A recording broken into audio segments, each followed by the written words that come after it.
Donald Trump nearly lost his life. This is not the first time it's happened in the last couple months. It's the second time. This was a tragedy that fortunately was forestalled. This gunman, Mr. Ryan Ralph, decided it would be a good idea to hide and wait for him, knowing that he was going to be golfing that day, apparently having been tipped off somehow, hid himself in the bushes. And he had a GoPro and a military-grade weapon ready to be fired. Fortunately, a Secret Service agent apparently saw the barrel of the gun and fired shots before shots were fired, and Mr. Ralph fled. But this came way too close for comfort. I don't think it's lost on anyone that had it been the sitting president of the United States golfing that day, the gunman wouldn't have gotten anywhere nearly that close, and certainly anywhere close enough to have been able to carry out the attack. This guy was. He was within 500 yards, and it's very fortunate. We should all be grateful and uttering prayers of gratitude that it didn't end worse than it did, but it still came way too close. It's understandable that we offer a really high level of protection to sitting presidents of the United States. There are all kinds of reasons why the sitting president needs a large amount of security. But whereas here you've got a presidential candidate, the Republican candidate, the last standing impediment between a continuation of the current administration through Vice President Harris being elected this November, Donald J. Trump is the sole potential impediment to that.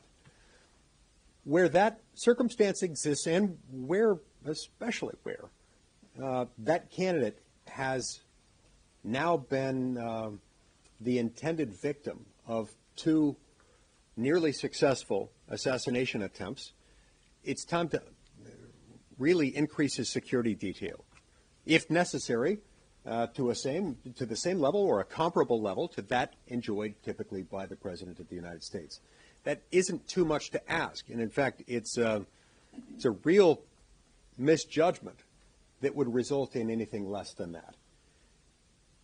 It's also important to remember the sort of environment in which this sort of thing tends to thrive. When Donald Trump is repeatedly characterized by, among other people, Kamala Harris as a threat to democracy, saying things like democracy is on the line, not just good policy is on the line or my kind of government is on the line, but democracy itself is on the line, and Donald Trump is a threat to that democracy. Those things have their intended effect.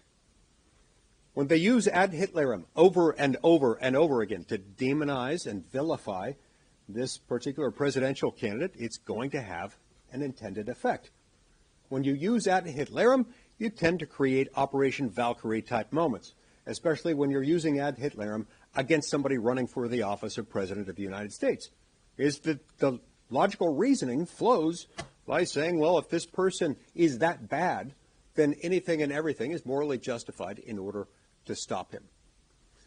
So it's not lost on me, it shouldn't be lost on anyone, that same phrase used by Kamala Harris, that, democracy is on the line in her race against Donald Trump, the shooter himself used that same phrase. And that's significant. Meanwhile, many of the mainstream news media who have largely forgotten about the July 13th incident in Butler, Pennsylvania, who seem to have chosen almost to pretend as if that never existed, continue to, in some circumstances, give short shrift to their reporting on this. For example, NBC reported this attempted assassination at one point as a quote-unquote golf club incident. That's not fair, that's not responsible, and that's the sort of thing that can create an atmosphere in which this sort of thing can become far too possible. I believe it was MSNBC that on the same day as this attempted assassination suggested that Republicans, quote unquote, turn down the rhetoric. Well, if anyone needs to tone down the rhetoric, it's the left.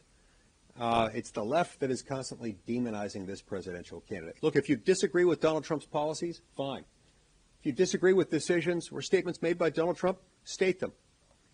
But by demonizing him and by saying that democracy itself is on the line, by characterizing him as an existential threat to us as a country, you create the inevitable risk, the inevitable possibility at least, that some crazy person out there will take that far more seriously than they should and try to take matters into their own hands in devastating ways.